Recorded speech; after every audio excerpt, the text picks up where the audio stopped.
And what we're trying to do this morning on the programme is to draw all the strands of this new information about COVID together and try and establish what it means, how it's going to affect us over the next 2 or 3 months. Because, as we know, we have a new variant. It's affecting about 10% of new infections in this country. There is some anecdotal evidence that it might be a bit more infectious than the existing one, but we don't know that yet. The jury's out.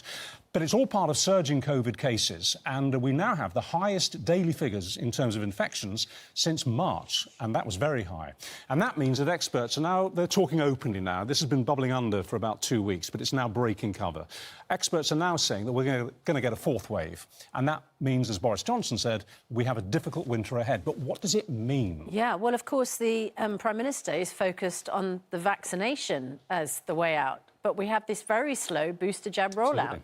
And that's causing concern for those at risk. You might have heard this morning that millions are being urged to come forward for their booster dose. Of course, you can't come forward for it until you're called. Until you're called and given a date. For it. Have you got a date for yours? Have you been told? I'm not at 6 months yet. So next month I'll be expecting to. But we, you know, the people here at work are eligible and haven't yet been called. So let's discuss this with Head of Public Health, at Exeter University, Lib Dem councillor Dr. Bharat Pankhania. Also, the chair of the Independent Care Group, Mike Padgham, and critical care nurse and Unite member, Dave Carr. Very good morning to all. Morning all.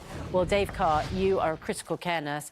I mean, you're literally at the front line of this because you see people when they're in intensive care. How many of those people who are suffering in intensive care, you know, could perhaps have been protected because of vaccination? Do you have a sense of that? What I can tell you is that most of the patients, not exclusively, but most of the patients in our critical care are unvaccinated. I'm not sure what that's like in other critical care units.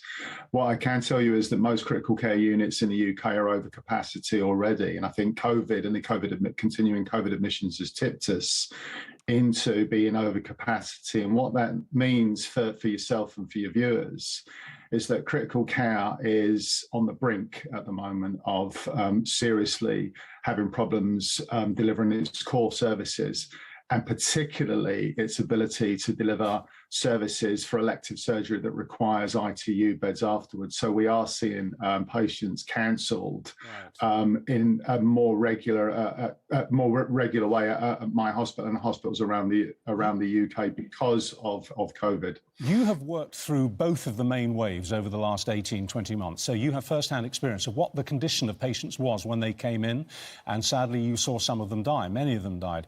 Can you give us a comparison as to what it's like now? You talk about the beds being full, but how, basically, fundamentally, how ill are people compared to the way they were in the last wave and the one before that? Is it just as bad in your experience?